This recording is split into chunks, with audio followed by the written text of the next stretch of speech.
les intégrer vraiment, vraiment dedans. Alors, au départ, comment ça s'est passé? Vous avez, enfin, l'idée, donc, c'était les jeunes professionnels, vous le disiez. Après, vous avez repris. Voilà, on décide, on part d'un constat, ok. Après, qu'est-ce qui se passe concrètement? Concrètement, on fait des événements, donc on essaie d'en faire un par mois. Un calendrier d'ailleurs visible sur le site. Voilà, exactement, le calendrier. Donc là, la prochaine étape, c'est le point-to-point de Château-Gontier, qui va être super, c'est un super événement. Donc on organise des événements donc, de cette manière-là. On a différents sponsors qui nous aident si on a des besoins financiers. Et puis après, nous, on a les réseaux sociaux, donc Instagram, Facebook et Twitter, sur lesquels on communique nos événements et on a un certain nombre de participants. On tourne autour de 50 participants à peu près par événement. Alors justement, là je suis plus dans la catégorie jeune depuis un petit bout de temps, mais imaginons, vous avez entendu hier notre parieur. Oui. C'est une question d'état d'esprit. Alors, est-ce que c'est fermé? Comment je fais pour moi venir adhérer à votre association? Comment ça se passe? Je suis intéressée. Alors pour l'instant, on est vraiment dans une optique d'ouverture. Le but, c'est vraiment d'avoir le plus de monde aux courses possible. Et justement, on veut vraiment casser l'image des courses qui est un milieu inaccessible, opaque. Et nous, on a la chance d'être, l'équipe impliquée dans la filière parce qu'on travaille, soit on a des stages ou des premiers jobs où on travaille dans la filière. Donc on peut mettre en relation des novices avec des professionnels des courses.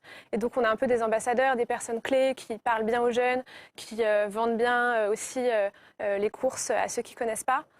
Quels sont vos ambassadeurs, pardon?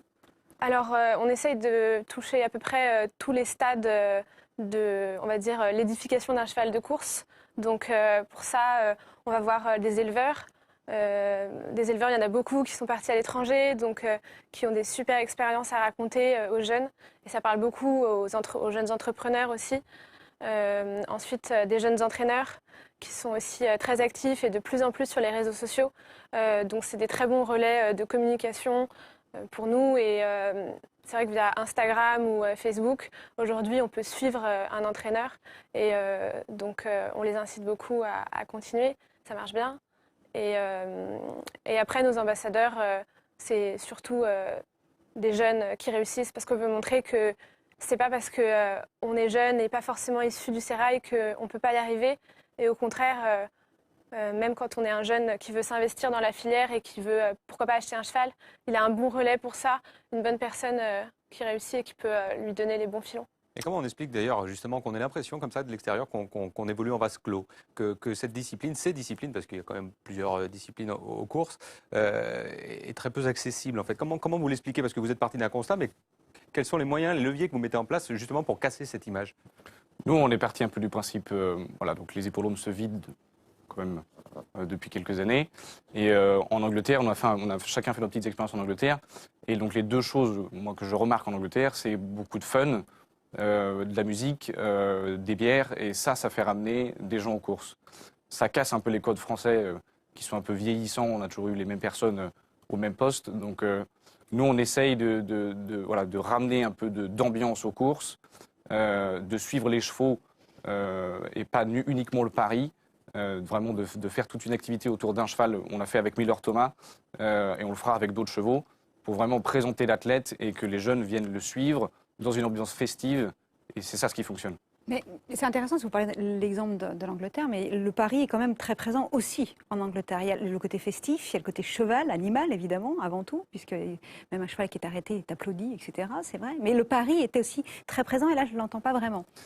Le pari, nous on le voit d'une manière c'est assez sympa dans le sens où quand on joue un cheval, même si on joue 2 € pour un jeune, on va le suivre, même si on n'a pas de connaissances.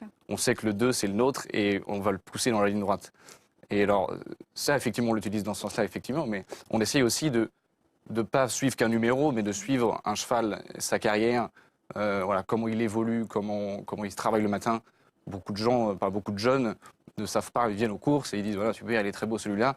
Mais il faut savoir qu'un 3 ans, il y a 3 ans de travail derrière pour qu'il arrive au top et que ça devienne un athlète. On essaye aussi de montrer des belles histoires justement parce que quand on ne connaît pas trop les courses et qu'on arrive, on se rend compte qu'en fait derrière chaque cheval il y a une belle histoire. Et derrière chaque jeune qui s'est monté, il y a aussi une belle histoire. Donc pour ça, on travaille pas mal sur la communication, notamment donc avec Mylord Thomas, on l'a fait, mais il y en a beaucoup d'autres chevaux. C'est derrière ce cheval, derrière peut-être le pari que vous allez faire, qu'est-ce que c'est son histoire. Et du coup, c'est vrai que ça crée un lien entre ceux qui ne connaissent pas et les propriétaires, les entraîneurs. Donc ça, c'est très important de montrer. Et du coup, ça permet aussi de casser l'image des courses opaques et qui souffrent aussi de préjugés. Et que vous disent justement les jeunes que vous amenez aux courses pour la première fois, des gens qui ne connaissent pas du tout ce milieu, quels sont les retours? Est-ce que c'est positif? Est-ce que à leur tour attire des potes justement pour venir de nouveau sur des hippodromes? Ça marche bien? Oui, ça marche. En fait, on a remarqué que les jeunes ne viennent pas spontanément en course, alors que pourtant, même, il y a des hippodromes aux Les portes de gens en Paris. général, même. Oui, les gens en général. Mais par contre, une fois qu'on les a invités, et ça, on fonctionne vraiment sur l'aspect bon plan, viens, tu vas voir, ça va être fun, on va se marrer, on va boire des coups ensemble, et en plus, on voit des chevaux, donc c'est drôle. Donc, une fois qu'ils sont venus, ils reviennent, et ils nous disent c'est quand le prochain événement, ils suivent la page, donc ils ont l'actualité. Donc pour ça, il faut faire un gros travail en amont, qui est de faire venir les jeunes. Et une fois qu'ils sont venus, vraiment, il n'y a que des retours positifs et les gens reviennent.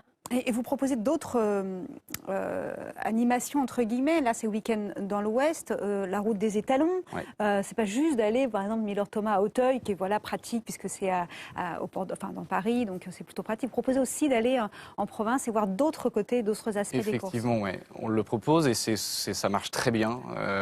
L'Ouest, effectivement, marche très bien, puisque c'est une région de course, donc ça a très bien marché le week-end qu'on a fait. Et la route des étalons qui est super, qui permet, c'est unique pour un jeune de rentrer dans un haras. On a quand même la chance d'avoir les plus beaux haras en France et c'est unique et ça marche très bien.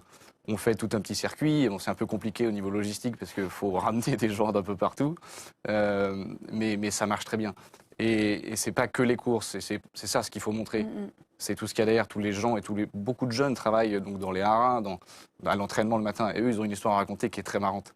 Qui est très sympa. Et je trouve ça génial parce qu'effectivement, on voit d'ailleurs sur les photos, tout le monde a le sourire, on est heureux, on partage des bons moments, etc. Mais d'un autre côté, je trouve ça un peu triste qu'on soit obligé de monter une association en parallèle. C'est pas vraiment votre job au départ, quand même.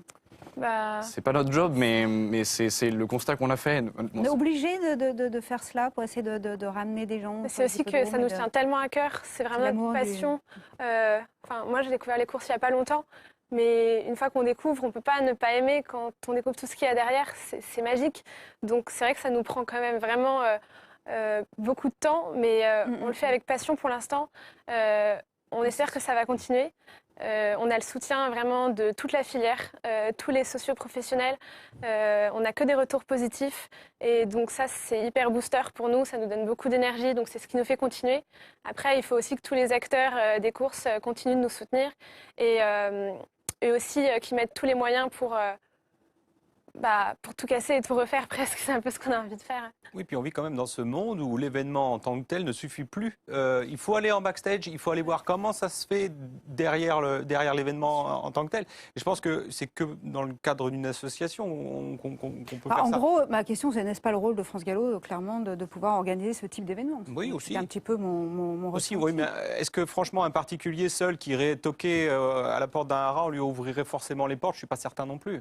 Non, on a l'association, le fait qu'on soit une association, ça aide quand même. Parce qu'on n'a pas d'enjeu en soi. On n'a pas, ce qu'on veut faire, c'est ramener des jeunes, les entraîner dans la filière. Et puis, on a un objectif aussi qui va venir dans quelques années, c'est de monter une écurie de groupe. On a des retours très positifs. Donc, pourquoi pas monter une écurie de groupe je ne sais pas combien, mais si on peut être 50, 100 ou 4, on le fera. Et ça prendrait une autre dimension. Et ça serait chouette. Ça prendrait une autre dimension, mais toujours dans la même idée. L'idée, ça va pas être de gagner de l'argent, mais ça va être de passer un beau moment aux courses, que ça soit fun, de suivre notre cheval. Ça serait chouette. Bon, et puis en plus, vous avez un super outil là maintenant. Oui. C'est Paris-Longchamp quand même. Ouais. Là, c'est grandiose, non? Quel est votre ressenti? Parce que ça vient de rouvrir ses portes, l'inauguration officielle c'est dimanche prochain. Votre ressenti à vous, jeune justement, et vous êtes peut-être pu y aller déjà le 8 ou je sais Romane pas. y est allée, ouais. Vous êtes allé, Romane, le 8. moi, Quel je est suis votre allée, ressenti? Quel est votre œil, vous? Alors, j'avais la chance de le visiter déjà, donc j'avais vu, niveau architecture et visuellement, c'est magnifique, c'est très imposant, donc ça montre tout de suite, waouh, on est aux courses, c'est impressionnant. Après, j'étais très étonnée en bien par le monde qu'il y avait, ça c'est super, il faut que ça continue, il faut vraiment, vraiment que les gens remplissent Longchamp et pour ça, je pense que tous les outils sont à leur disposition. Après, il faut vraiment, ça c'est très important à nous, ça nous tient à cœur que tous les milieux sociaux se sentent accueillis à Paris-Longchamp parce que c'est un hippodrome qui est très majestueux et il faut qu'ils accueillent vraiment chacun à sa place à l'hippodrome et pas sectoriser les milieux parce que c'est très important d'être au contact de tout le monde et c'est ça qui fait la super ambiance. C'est ça, c'est pour ça que les courses existent et qu'on aime tant finalement les courses. Hein, c'est ce mix également social. Dimanche, vous organisez un truc particulier pour l'inauguration? On n'organise pas quelque chose de particulier, on sera présent, on a des petites promotions, donc voilà. Et on invite tous les jeunes qu'on connaît. On n'organise rien de spécial dans le sens où c'est déjà tout organisé. Tout sera déjà. Donc nous, on active notre réseau et puis on va essayer de ramener du monde. Ouais. Une adresse Internet si on souhaite adhérer, venir avec vous. Surtout nous suivre sur Facebook, sur les réseaux, sur Twitter et sur Instagram. Vous aurez toutes les actus. Et puis après, si vous nous cherchez, souvent, on est en train de boire des verres au bar, aux hippodromes. Et en train de chanter et mettre de l'ambiance sur les hippodromes. Voilà, mais jusqu'à quel âge on est un jeune passionné? Oh, taisez-vous. Je voulais y aller, figurez-vous, mais c'est fini pour moi. Oui, c'est tout le monde. C'est le but vraiment. C'est qu'on rigole ensemble aux courses. Ils sont bien élégants. L'esprit jeune, ça suffit. Oui, exactement. Ça. Aux courses, les jeunes, oui, levez-vous et venez aux courses participer à tout cela. Merci beaucoup d'être venu sur notre plateau. Présenter votre association.